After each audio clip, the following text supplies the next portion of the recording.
wish we were chasing waterfalls somewhere in North Carolina. And I wish I was holding your hand while your hand was holding mine. Welcome to another episode of the Tailwaters Fly Fishing Podcast.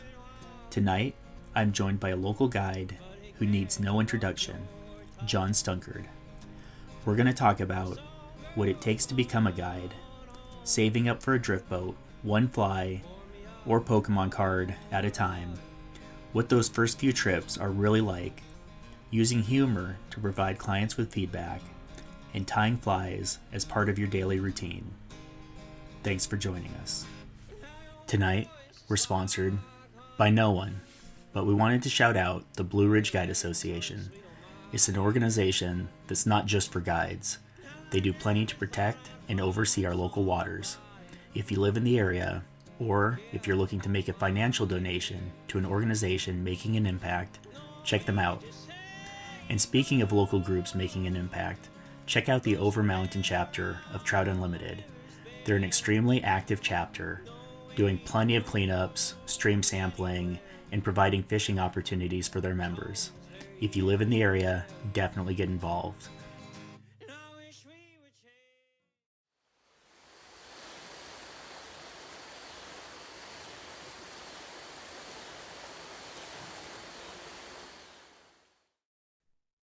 Well, John, thanks a ton for coming in tonight.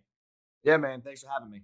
Awesome. Well, for everybody's benefit, tonight is the night where you're going to spill the beans. You're going to tell us how to catch all those big fish and give us all your secrets. I don't remember the timestamp for that, so listeners may have to listen till the end for all of that. But in all seriousness, you're a really accomplished guide out here on the South Holston and Watauga. And I'm really just hoping to talk with you so that people can get to know you a little bit better and maybe glean a little bit of experience. Obviously, the best way to do that is to book a day on the water with you and actually fish, but hopefully there's a few tidbits in here for people who aren't able to do that. So just for context and reference, how many years have you been guiding? Oh, this is my 10th year. 10th year. Yeah. Nice. Well, congratulations on year 10. Yeah, thank you. Yeah. I think I told people for like years it was like year 10, Yeah. It sounded good, but like for real, this is like my 10th year. Okay, cool. Yeah. It's like being 39. Yeah. Yeah. Yeah. Oh man. You're not like casually doing it. How many days on the water do you think you're out there? Yeah, I mean, I used to do like over 200 days a year, but the last 4 years I started taking off like a day or two a week in the busier part of the season, just because like you gotta get stuff done around the house, and when you start working like 25 days in a row, whatever, things just start becoming a blur. Mm-hmm. So now I'm doing probably right around 200 days, between 185 and 200 days a year. And it does get busier because, like, it seems like now the only slow month is like January, which can still be really good fishing. But It's nice to have that month to like reset. But all the other months, I mean, like it's pretty much going. So yeah. And August can be a little slow too. But August fishing is actually good, in my opinion. But yeah. It's funny. People always ask like, oh, like what's the best time of year? What's the good time of year to be? And I'm like, well, there's a week here and there where like things just like transition periods where things just like don't set up quite the way you expect them, but like it's pretty much always good, Yeah. The craziest thing to me is like, everybody's always trying to sell those like spring trips, April, May, and June. We need to be here.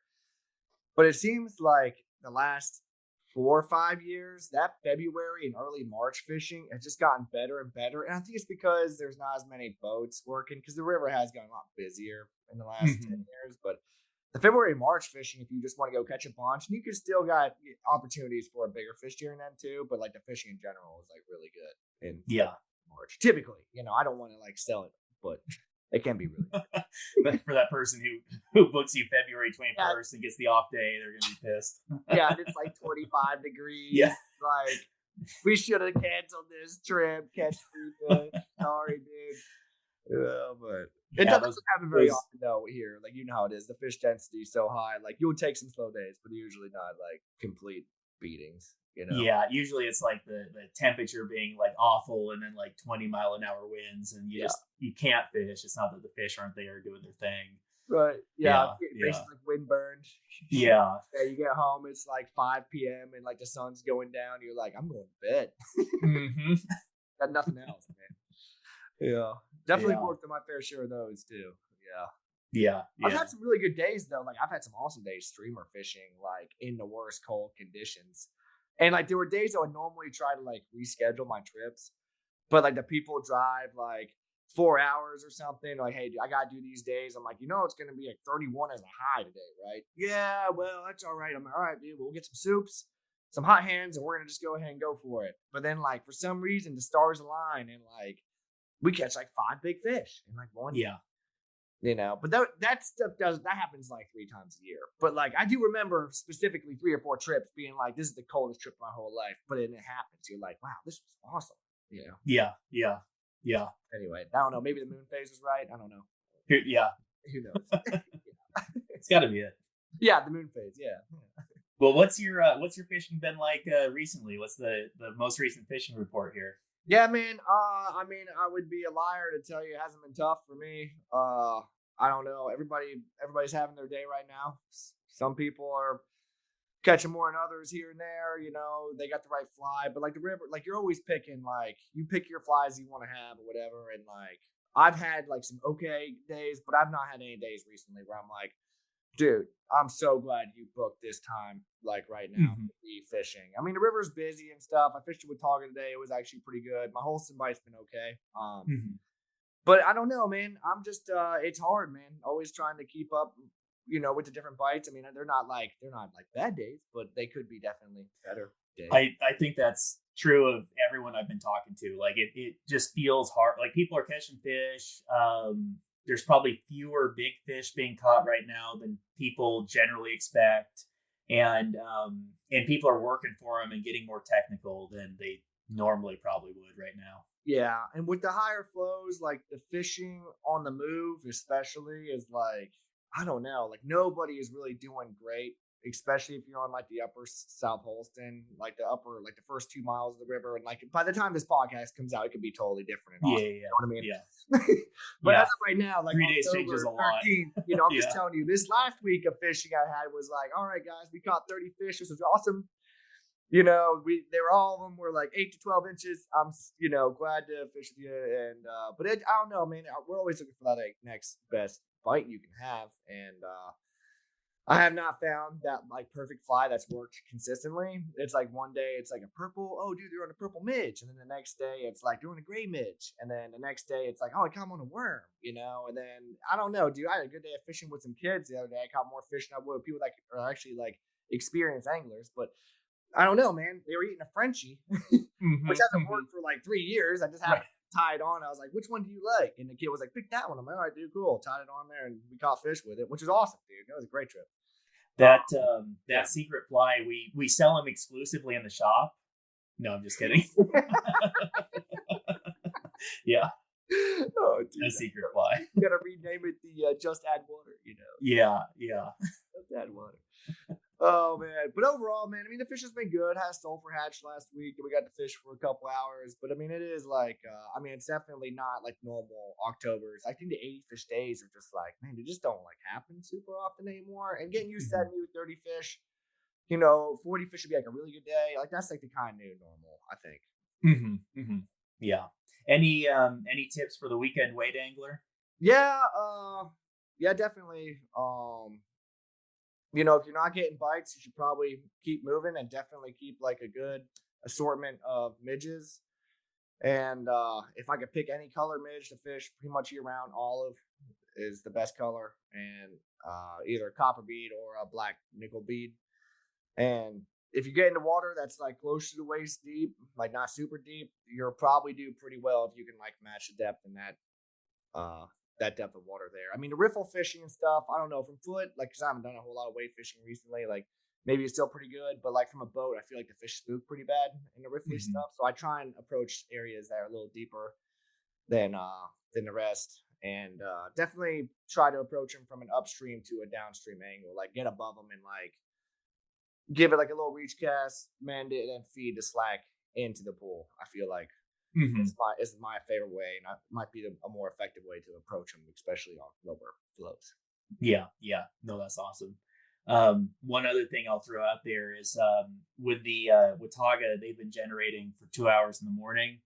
And if you catch the tail end of that, that's been kind of stimulating hatches, at least from what I've been seeing. And so caddis and mayflies have been hatching. So if you're wade fishing, if you kind of catch the falling water or the first hour or two after it's kind of fallen, I think that's probably a good plan, good strategy. Yeah.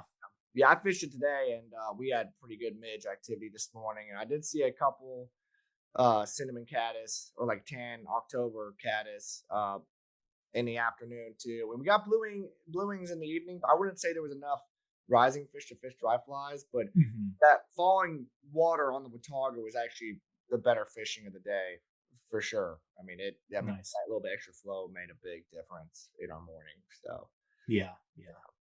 Sweet. Well, let's kind of jump into it here a little bit. Again, would like to give people a chance to know a little bit about you before stepping on the boat with you. And just kind of starting from the beginning, you're from this area, right? Yeah, I grew up in Elizabethton, pretty close to Blevins Put-in, which is the put-in for the quality section on the Watauga. Oh, nice. And my parents moved here, and I was 4 years old.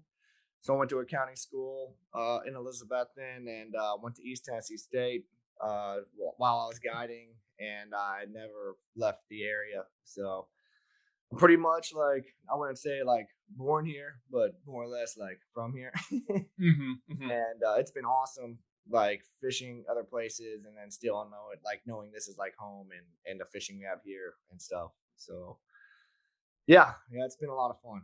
Nice. How old were you when you started fishing out here? When I got into fly fishing stuff, I was 12, and my dad was like not into fly fishing at all. So we would like go up to Old Siam Bridge before like the new one was built, and would not catch anything.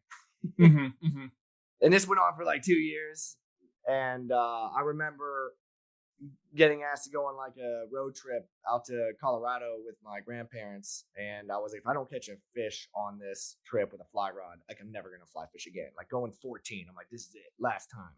And I ran into a guy like in Estes Park, and he was like, yeah man, these little ant flies work great, and he gave me like 2 or 3 of these little ant flies, and I caught my first like greenback rainbow trout or whatever like strain of rainbow it is right there. And I was like, dude, this is the greatest moment of my life. And I had like one of these like cool cameras, like you like use like the button to like, oh yeah, the twist camera things, right? Yeah, I take it, disposables, the belt, yeah. So I got this like blurry picture of this like 13-inch fish next to my rod. I'm like, dude, this is awesome, and like oh man, it was really cool. And I always liked like the moving water like stuff out of like, instead of fishing the lake, like the moving stream stuff was like always cool. But yeah, that really got me hooked, and I was lucky enough to meet some guys in middle school and high school. I like to fly fish too. We bought those like one-man pontoon boats, the Colorado style like one-manners, and we started fishing out of those. And yeah, it just kind of took off from there, man. And I just got really, really big into it as I got out of high school. So yeah, now I'm 33, so how many years that's been, I guess. Nice. Yeah, 20 years now. Yeah, 21 years. So yeah.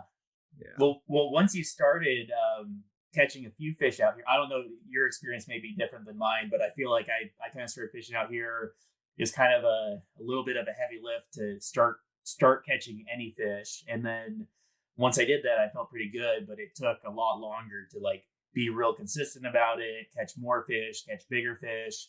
What was climbing up that curve like for you? Well, I started out like fishing an elk hair caddis in Sycamore Shoals Rapid, like without floating, and you basically just like swing and drag it through there. And I actually could catch a fish doing that. I caught 2 or 3 fish doing that. So that was cool. But the biggest thing for me, the first like fishing guide I met was Colby Kreutzer. And he worked for the South Holston Fly Shop, and he was like, we were fishing below Persinger Bridge, and he had like 3 BB weights on his nymph rig. And I'm like, what is that? He goes, it's a split shot. Because like I didn't grow up in a fishing family, so like this is like, what do you mean like a split shot? He goes, dude, this thing kablook gets down in there. And man, that knowing like a weight and like how it can like get your fly down made such a huge difference for me. And like even nowadays, I'm like, all right, dude, let's put another weight on there. Let's put another weight on there, you know. And but yeah, learning about the split shots, I think was like the biggest helper in catching fish. I mean, I did a lot of dry dropper fishing too, but like wondering why I never caught any fish like in the trophy section floating with my 1-man pontoon. Well, if you don't use split shot, you know, you're going to catch a few here and there, but like, let's figure out how to get that fly in there, dude, you know, and like 2 or 3 BBs, dude, that will put the fly in the zone. So yeah, that was huge. Yeah, that definitely helped. Yeah. Big shout out to Colby. I don't think he fishes anymore, but yeah. Were there other people who kind of helped you out early as you were getting into it, or even getting into guiding? Yeah, for sure. Like a lot of my friends, you know, Aiden Blackburn, Rucker Wilson, we used to fish together all the time. Joko Stura was another big one.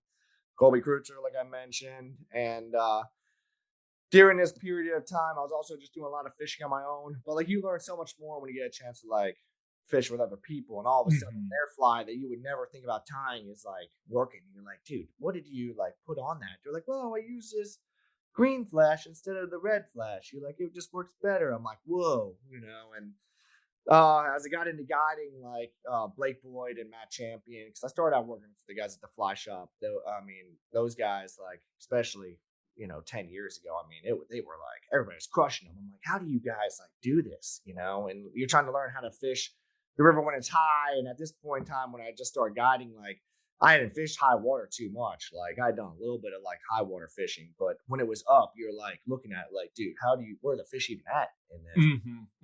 So, I mean, I definitely owe a lot of credit to those guys. And I'm sure there's a lot more. Sorry if I can't remember off the top of my head right now. When did you know that you wanted to be a fishing guide? Well,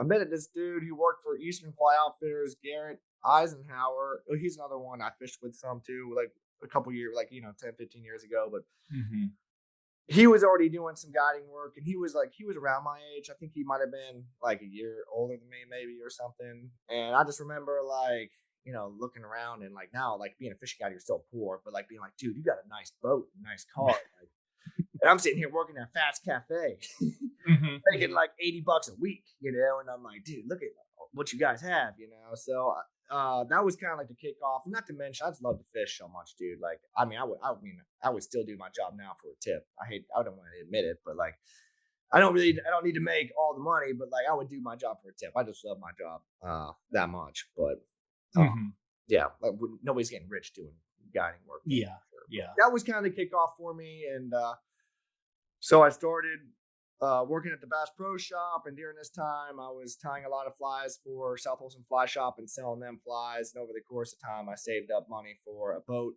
and I bought my first boat.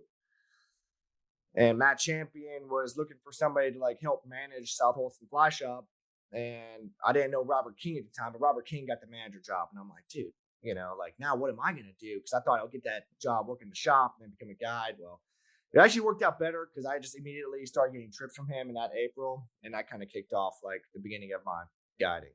So nice. Yeah. How do you have any idea how many flies you tied that went towards that boat?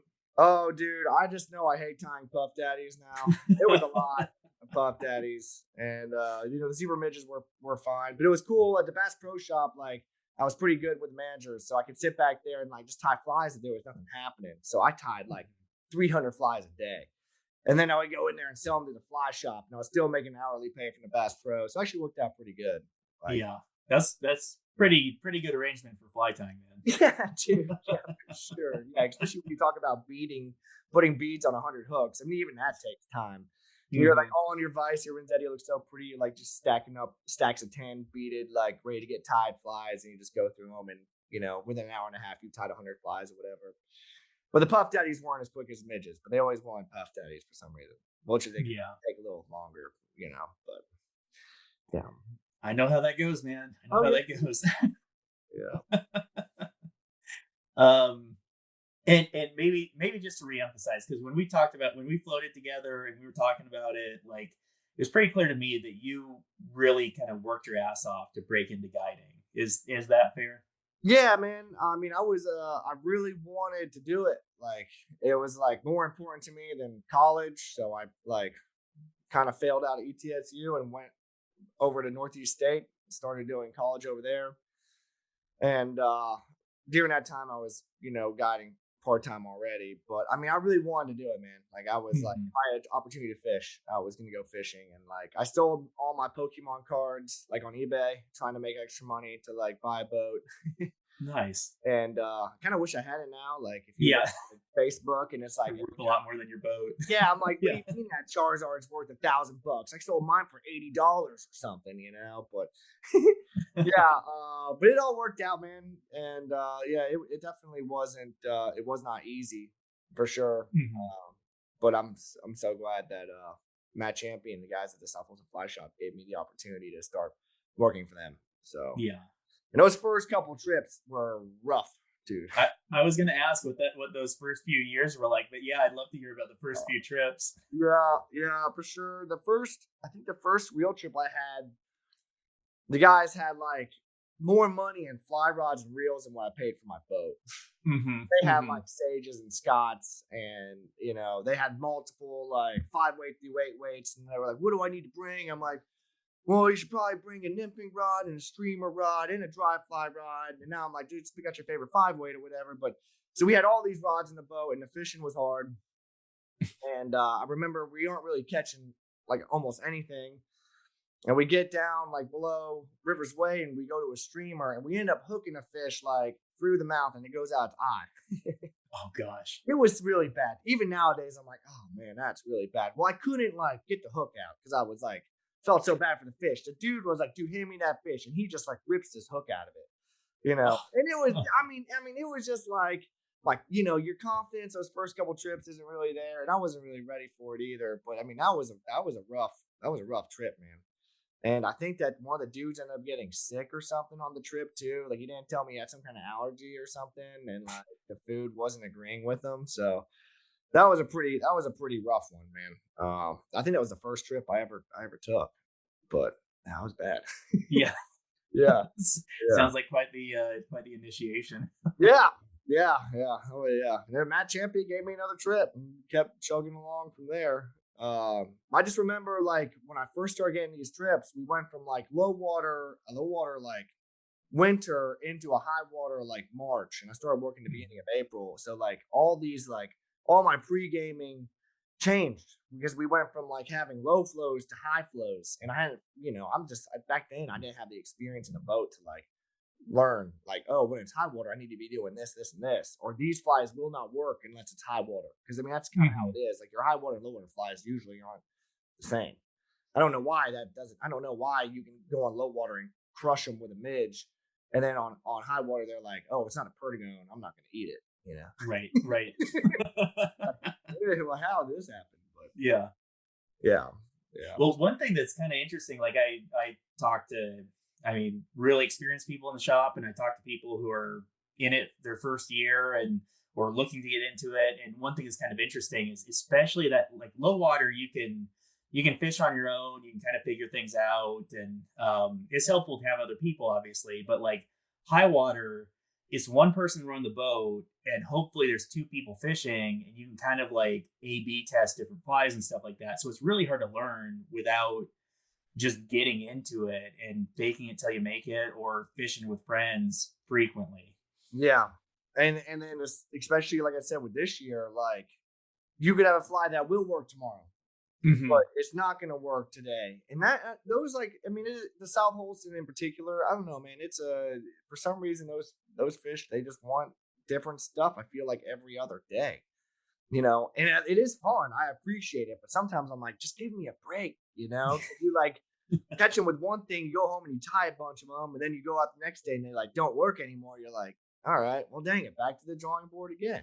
I don't know, man. People keep coming in and telling me all you need is a purple zebra midge. Well, the purple zebra midge. Yeah, I mean, honestly, if there was one color to fish, purple is a pretty good color. But yeah, I hear you. The number of times I hear purple zebra midge, I'm like, dude, just look at that fly right there. Like, Yeah. Trust me on this. Look at that one right there. Yeah. Well, I'm glad you're pointing people in the right direction, man.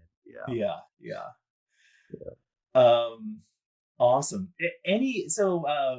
We could talk about this for hours, but I was going to ask you if there were any observations that I'm sure there's ones that you don't want to share, but any that you're willing to share of like things that really contributed to your learning experiences.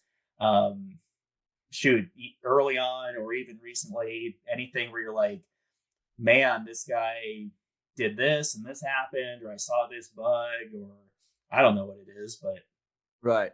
Yeah, I mean, I feel like every day guiding, like you're gonna pick up a little bit of something, you know. The one that really sticks out to me is, like if you have a client that wants to fish your own flies, dude, you need to like just try him for a little bit. Because I mean, this guy Chris I still fish with him now. Like he was like, dude, this particular midge has been good for me in the past, and I'm like, I don't know, man, but yeah, we'll put it on there. Boom, catch a 24-incher on it.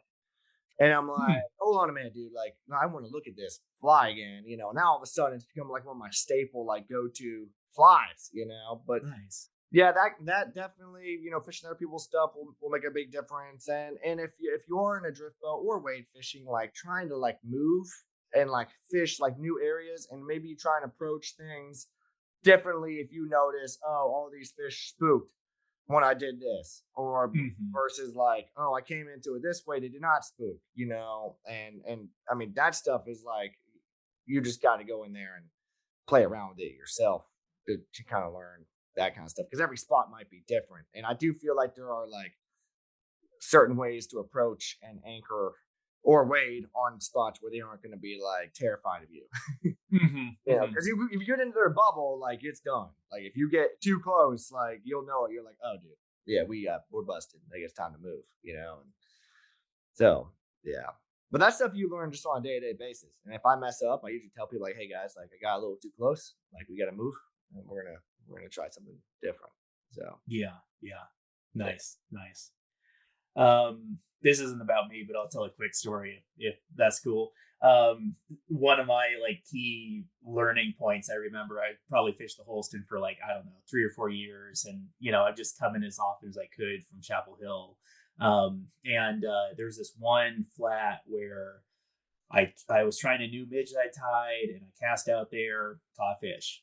Cast out there, caught a fish, and it was like one after another, and then sometimes I'd like miss one, and I'd get a hit on as it was still drifting, and maybe a cast would go through here and there without a fish or a hit or something like that. But it's just like it was on, and I was like, this fly is going to catch every single fish in the river, and I've cracked the code, and there's no fish that's safe, and then things slowed down a little bit, and I kind of like snagged bottom. So I was like, well, I'll walk up there and see what the contours are like, see what the deal is.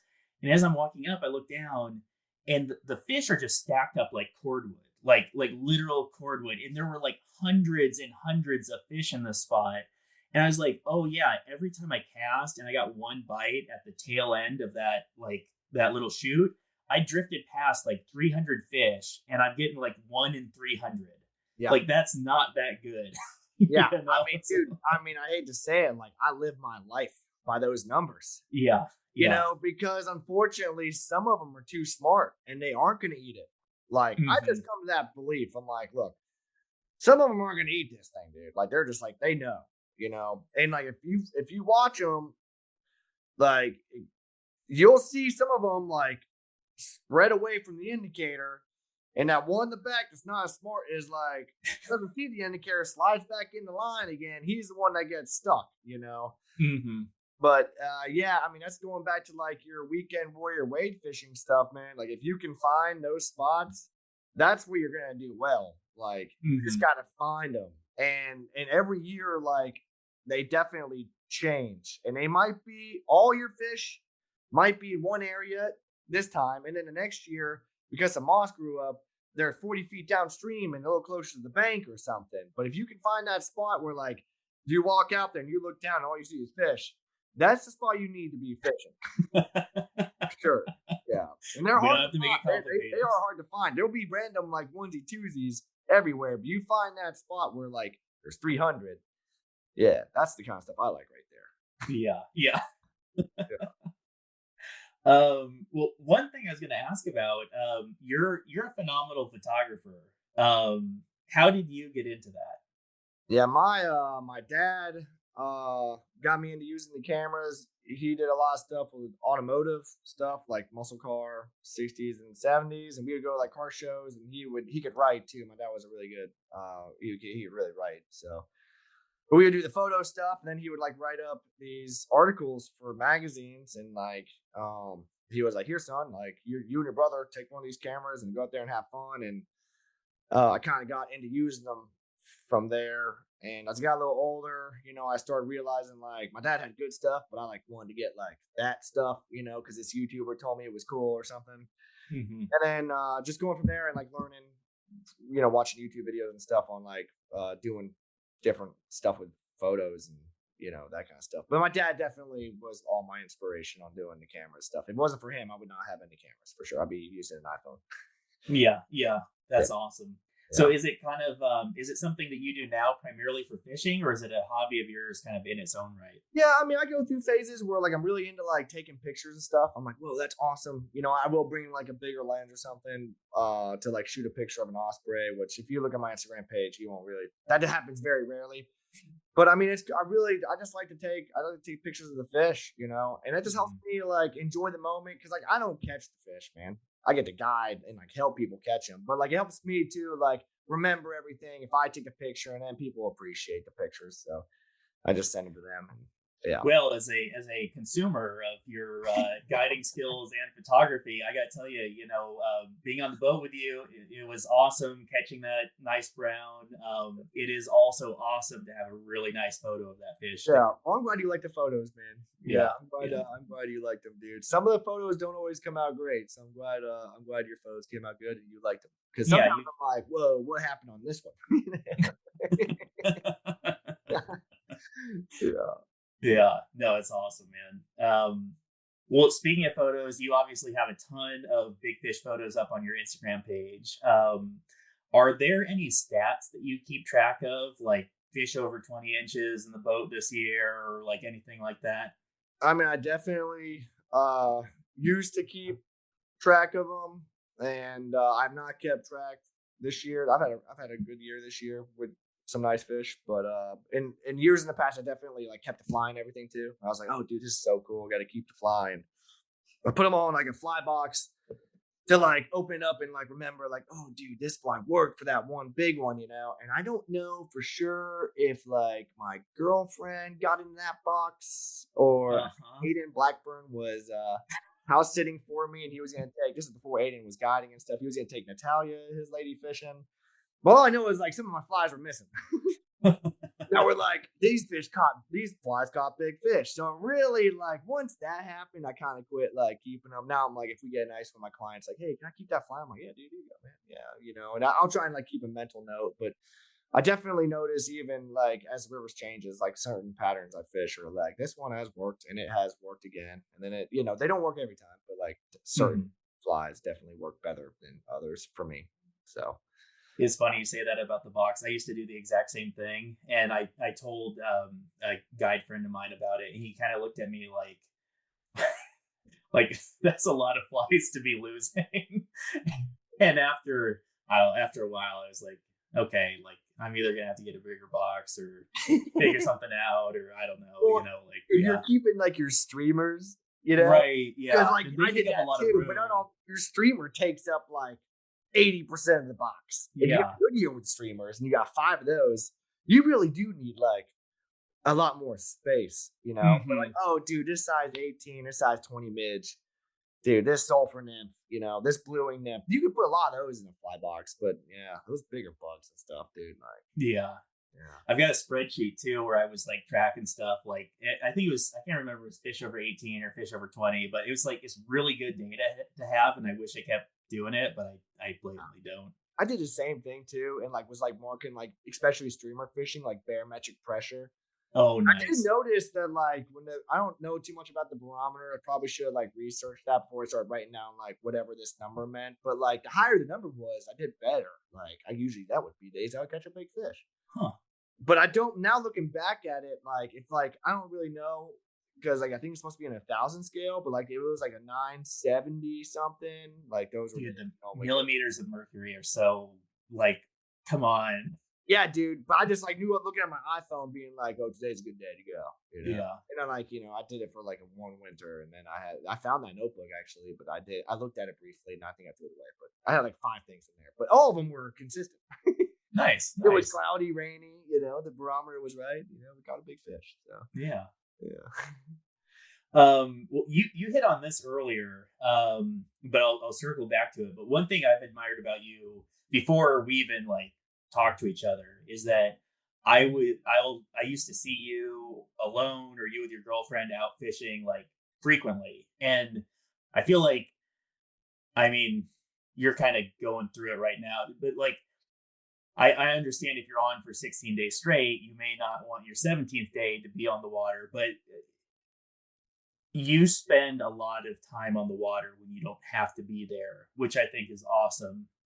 Because it's a good sign when you're doing something on your days off that you do for work. But it seems like you genuinely enjoy it. Are you just enjoying things, taking in the moment? Are you out there experimenting and learning? Like, what is all that to you? Yeah, I'm definitely always like looking for like the next best fishing. So if I've got like, unless I know like for sure I need to be in this spot, I'll explore on my time off to like look for like different fish or whatever. Cause it keeps it fun for me too. If I know I'm not going to the same places all the time, I do try to like move around. But everything is like my lady's really into it too. So like we'll definitely go out there, and if she wants to try and catch a nice fish or just go fishing or whatever, then we're gonna do that as well. And it's the same thing going back to the trips. Like I want to like try and pregame my trips as well. But like this time of year, like if I get off like my like 13 days in a row I'm getting ready to do, if it's good, which it is good this time of year, that 14th day, there's probably the possibility, man, I'm gonna be dropping in somewhere. And Nice. yeah, yeah, because this October like window like for looking for a big fish is actually pretty good right now. But they're still not easy, but like it can definitely happen. Like I mean, on trips last week, randomly hooked 2 nice ones on the move. We both of them came off, unfortunately, but like on the move on the upper end never happens, dude. Well, 20-inch, 22-inch fish or something. They both jumped. They both went upstream and they both came off. But like back-to-back trips, I'm like, dude, this is crazy. But that's October for you. Like anything can happen right now, especially like those early November dates too. Like, everything's kind of moving around right now. So yeah, I definitely want to go fish if I get some time off in the next 2 weeks or whatever. And I'll have a few days to probably get out there and poke around a little bit. Nice. Yeah. Nice. Well, I've heard plenty of good things about you from other guides on the water, but one adjective I've heard people mention is the adjective competitive about you. Do you think that's fair? Yeah, man. I think everybody in guiding has to be a little bit competitive. I definitely used to get a lot more like butt hurt if everybody was doing so much better than me or whatever, and I had like a tougher day. I mean, we all have those tougher days or whatever, but like I said, the river is changing so much now. Like I'm okay with being like, hey man, like everybody did a little better than me because this was working, and what I was using was not working. But I think to stay competitive in this business, you got to be competitive in your fishing too. And I mean, like if there's an opportunity for me to like go for a lot of fish, I'm gonna definitely work really hard to like stay in that realm. And if there's an opportunity for me to go for bigger fish, I'm gonna work really hard to stay in that realm as well. So. Yeah.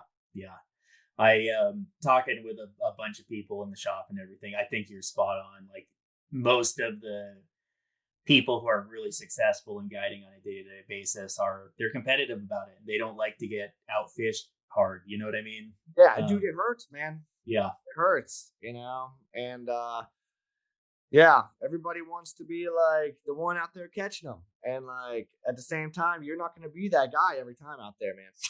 yeah. It's not going to happen, man. Yeah, it's not going to happen. So, yeah. Well, kind of for the people who don't know you or the context or whatever, I'd say that you are known for, have a reputation for targeting kind of some of the lake run browns on the Holston or maybe both rivers. Is that fair, or could you give us like an overview of your season and what people can expect? Yeah, I mean, the entire year, like, I'm always trying to find like a cool spot to catch a big fish. Like, I've just like since I started fly fishing, like that elusive 20-inch brown, like that's always like I'm always looking for that spot, that sneaky spot where that big fish hangs out. Like maybe today is the day we get them. And I spend a lot of time like streamer fishing for them. I spend a lot of time nymphing for them on the South Holston, and I spend a lot of time even in the springtime looking for them eating dry flies and stuff too. If I can like find spots that people might overlook, or they're just not focusing on it, and looking for that little dimple riser, or taking advantage of the days when it's muddy to go streamer fishing.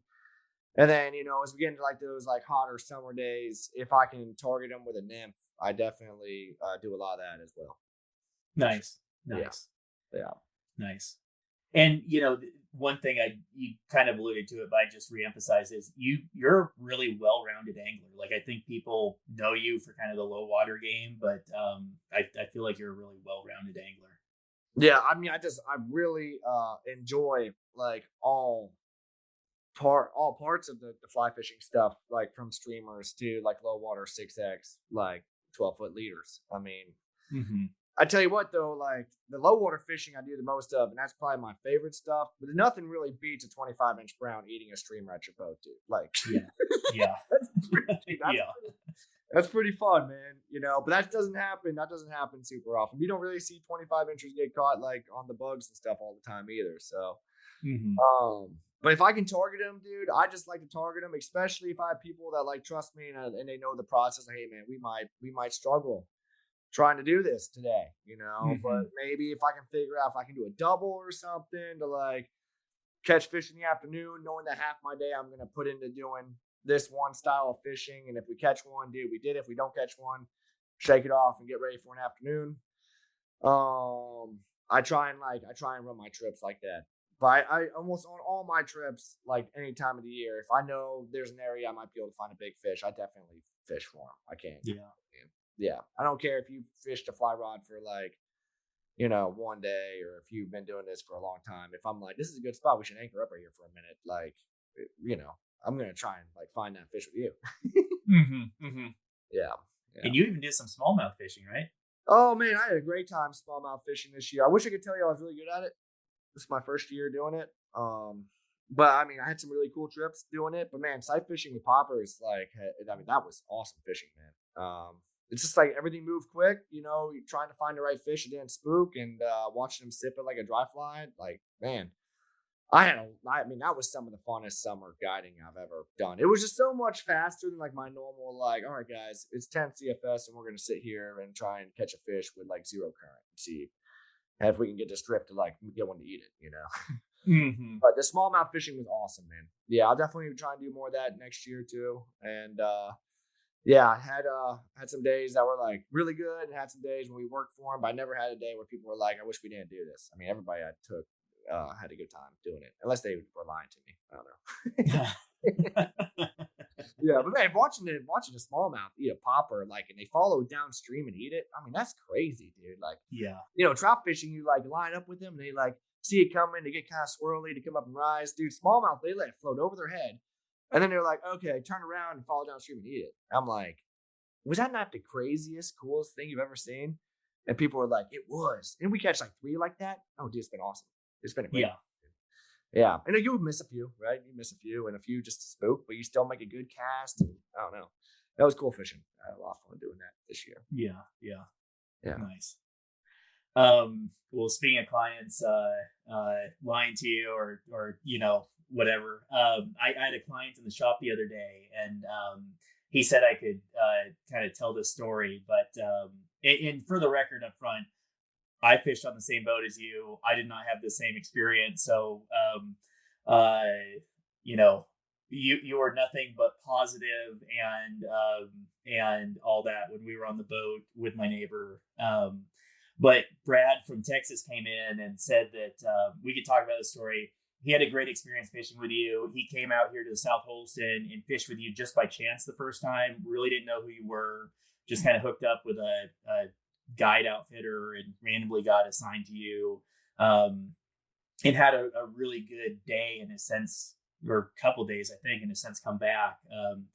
He said, he told me about the first fish that he hooked with you. And he said he was like very open and said he was not in the moment. He was not paying attention. He wasn't focused. You guys anchored up and you were like, cast out here, feed some line. And he kind of does that.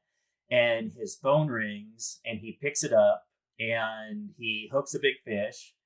And he's trying to talk to the person on the other end of the phone while he's hooked into a fish over 2 feet long, and ends up breaking it off, as might be expected. I mean, the whole time he was telling me about this, I'm like cringing, like visibly. And he said that you pulled up the anchor and moved to the side of the river and took a little break and told him very directly that everything he did was wrong. And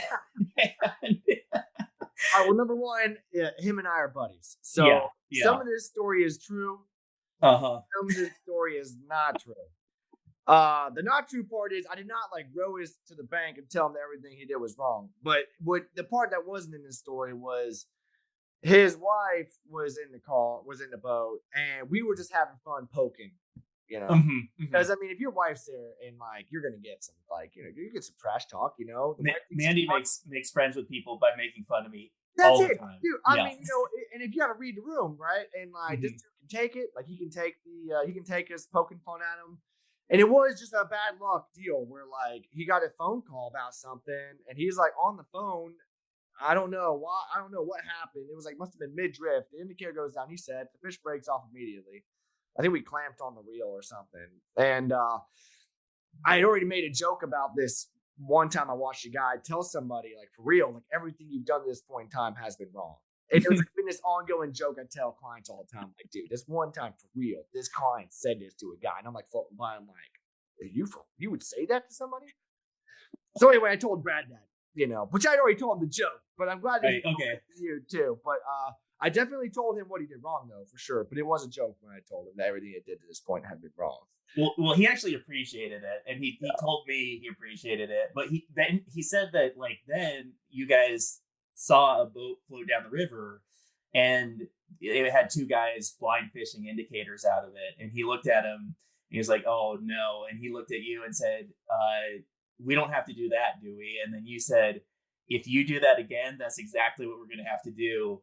And that helped him get in the moment, get his act together. And he said that you caught like a 20 and a 24 that day, but he appreciated it. And for the record, you didn't lay out my neighbor. You didn't lay me out when we were on the boat. So I'm sure you were. Well, you guys didn't do everything wrong, though. You know what I mean? Like, thank you, John. Did everything wrong. No, I'm just kidding. No, I mean if you got people you can kind of poke fun at, it just I definitely want to make people like better. And if I notice something like throughout the day or like in the moment, I'm like, hey man, you would have hooked him better if you had done this versus that. Like if you're focusing more on like stripping your line instead of setting the hook, I'm like, look, dude, you can't strip it. You gotta set it. Like you gotta like set the hook. If I see people do that kind of stuff, or like in this case, I'm pretty sure with that one fish, like I think he like tried to palm the reel to slow the fish down. It was just something that like, I was like, dude, like what happened? Like, like why did you do that? Like you were good. Like let the fish run. Like why did you try and stop it? But anyway, if I see something like that happen, I like want people to know. But I'm not gonna like I can definitely tell like if I'm like pushing a little too hard. I'm like, all right, like these people like, and nobody feels good when they lose a big fish. But I want them to know like in the moment, like, hey, if we get another opportunity in the future, this is probably what happened to cause that to happen. And if they didn't do anything wrong, I make sure to tell them like, hey, like look, that ledge was there. The fish was going nuts. The fish went over a ledge. It broke us off. I wish I could have helped more in that scenario. But if, I mean, that stuff happens too. But if I can see that something happened during the fight or, something happened during the set that caused us to not hook the fish or land the fish, I definitely want people to know because I want to see him catch them, If I can make him better so if they come back again in the future and we do get the opportunity to catch one together, that just makes it so much more worth it for me and for them, I feel like. So This is a random, not so random, but let me ask you this: when you're low water fishing, doing the lake run brown thing, and you hook a brown, how many out of 10 do you typically get to net, and what would a good angler expect? oh dude, well it depends on where I'm at, like in the river. Cause Hmm. if I'm around like a bunch of like nasty ledges and logs and stuff, anything can happen. Let's say it's relatively open, so it's more of like a hook pulling out thing than like getting wrapped up in a log. Man, I think realistically, I might see probably 8 out of 10 if we hook them without breaking them off on the hook set. 8 out of 10, we can usually get to the boat. Nice. I That's think. better than I would have Yeah, I think expected. that's about where it's at. Then we'll get a few that like things get a little nuts on, but like Brad said, if I see you do something that was not good, Hmm. usually don't make that mistake again. Because like, you'll hear me being like, man, like I don't know what happened on that one, but like we can't do that again, dude. And we did do it again now. Like that was the thing. But like I said, I wouldn't have like said anything to him if we couldn't be joking around with like his wife and stuff. Like it Yeah, was just me yeah, and you when we're like, hey man, like I'll tell you what happened. Like I think that we stopped the reel from spinning, caused the fish to break off, and next time we just gotta like make sure the reel can spin. yeah. And we just shake it off and like get back in there again. But yeah.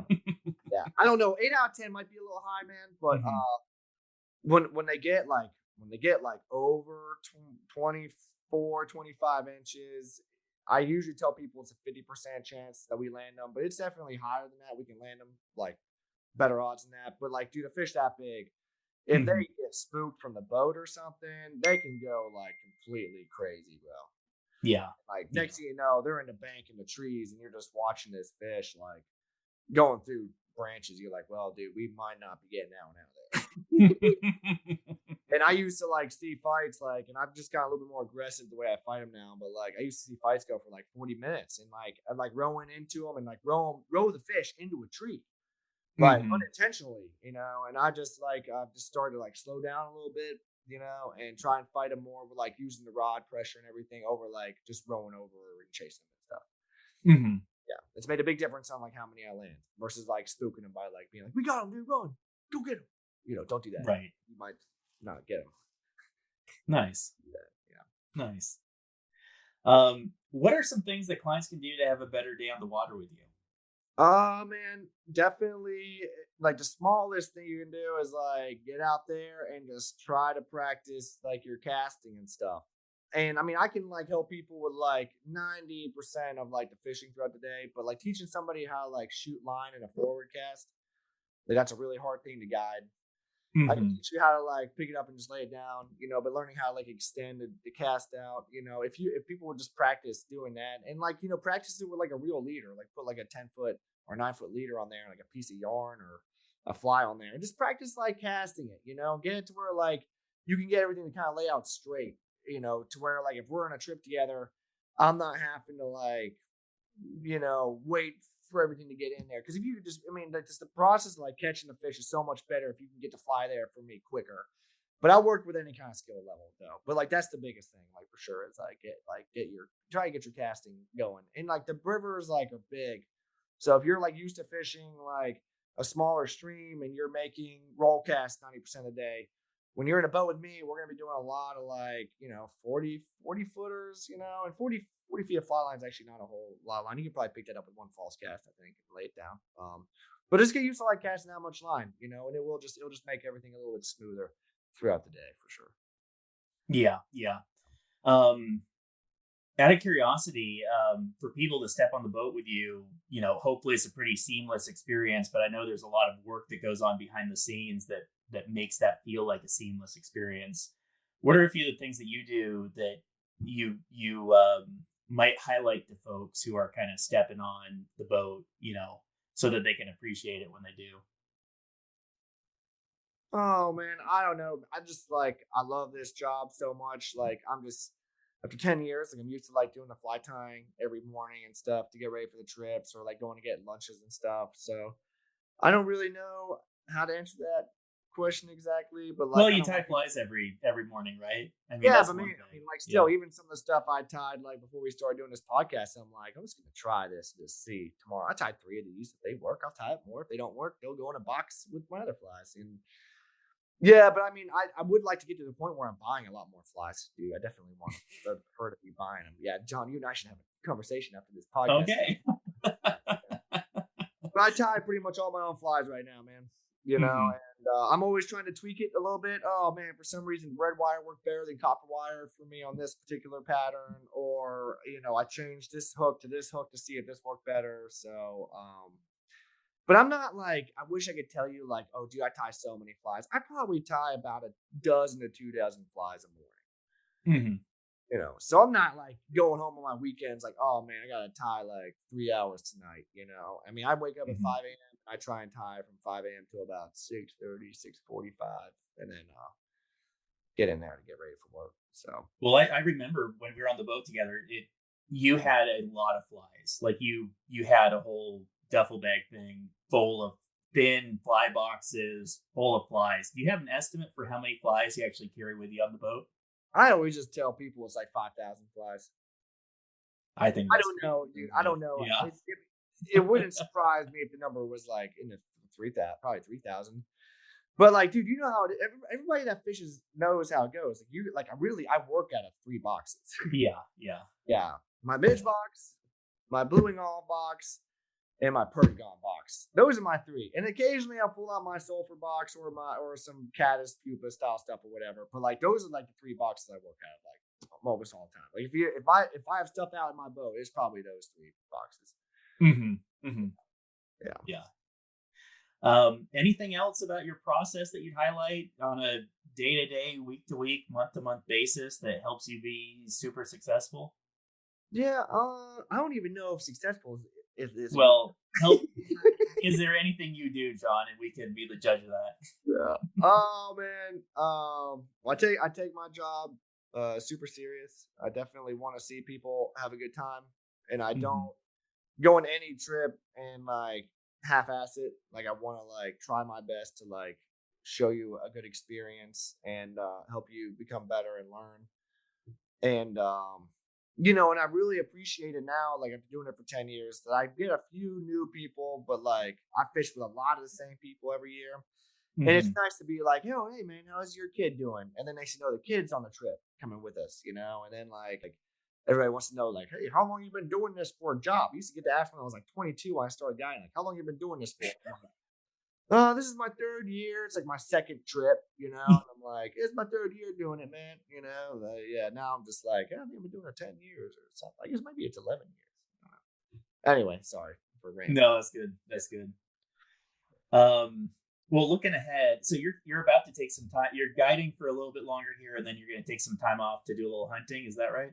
Yeah, man. Yeah, I definitely got an itch to do some bow hunting, and I didn't think I would ever get into that kind of sport. I was like, who would want to do that? It's like, why would you want to go out there and sit in a tree for no reason? But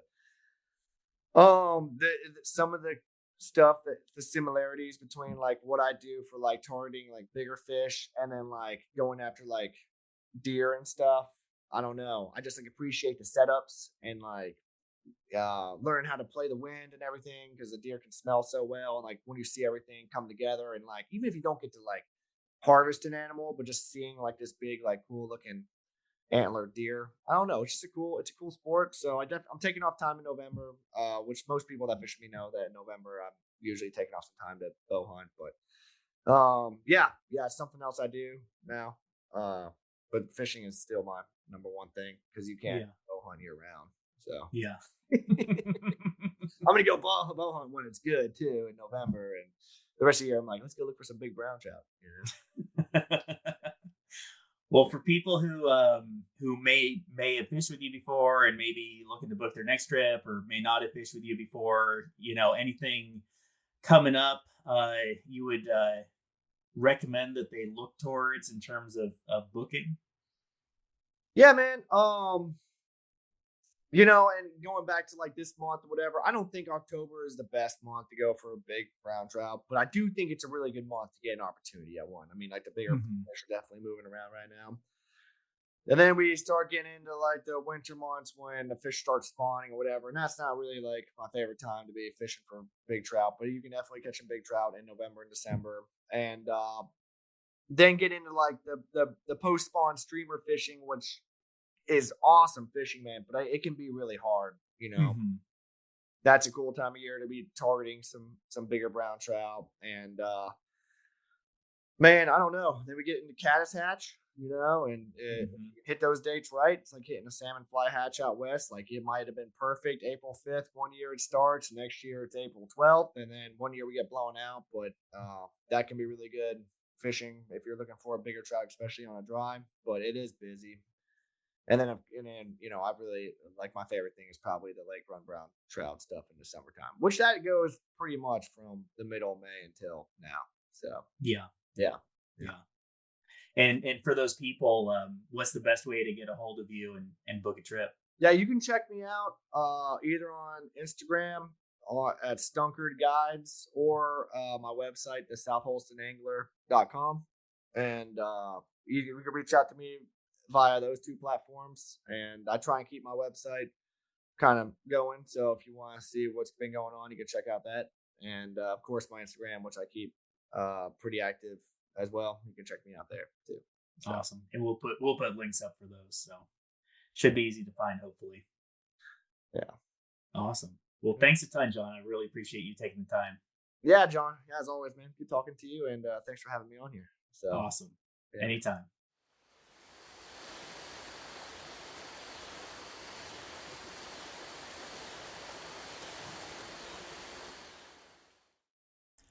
Well, I'd like to thank John for taking the time to talk to us tonight, and to thank everyone who listened until the end. If you'd like to book a trip with John, be sure to book early because his calendar can fill up fast. Thanks to my neighbor Van for letting me step on the boat with him and John last year. And finally, thanks to Brad from Texas. To be clear, he really enjoyed fishing with John and plans to come back, and I really appreciated his story. Brad made the point that whenever he travels to fish, he strongly recommends booking 2 days, not just one, so that you and your guide have time to connect, and so that there's plenty of really productive fishing time after that initial settling in phase. You may want to consider that when you're booking with John or someone else. Thanks again for listening. And how that fire's burning hot, but it can't keep up with your touch. So girl, come on.